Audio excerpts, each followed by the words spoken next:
இந்த வீடியோ கோடைமான வரைக்கும் தயவு செஞ்சு எல்லாரும் பகிருங்க. ஏன்னா சூப்பரான ஒரு காமெடி ஒன்று நடந்திருக்கு. அதுவும் கலைஞர் குடும்பத்திலிருந்து நடந்திருக்கு. இந்த செய்தியை கொஞ்சம் பாருங்களேன்.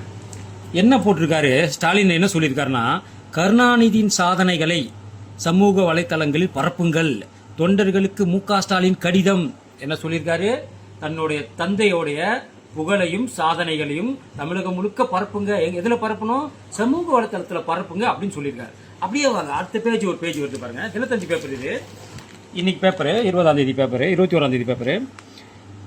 கனிமொழி அக்கா என்ன சொல்லியிருக்காங்கன்னா, சமூக வலைத்தள தகவலை நம்பாதீர்கள், பகுத்தறிவை பயன்படுத்துங்கள். அதாவது அவங்க என்ன சொல்றாங்கன்னா, சமூக வலைத்தளத்தில் வர்றது எதையும் நம்பாதீங்க, பகுத்தறிவை பயன்படுத்துங்கன்னு சொல்றாங்க. அப்படின்னு என்ன அர்த்தம்? அப்பா அண்ணன் என்ன சொல்றாரு? அப்பாவுடைய சாதனையை சமூக வலைத்தளத்தில் போடுங்கிறாரு. அப்படி போட்டா அதை நம்பாதீங்க, பகுத்தறிவை பயன்படுத்துங்க, எங்க அப்பா எந்த சாதனையும் செய்யல அப்படின்னு கனிமொழி சொல்ல வராங்களா? ஒரே குடும்பத்தில் மாறுபட்ட கருத்தை முதலமைச்சர் அவர்களும் எம்பி அவர்களும் மாத்தி மாத்தி பேசுகிறாங்க. என்ன குடும்பம் இது?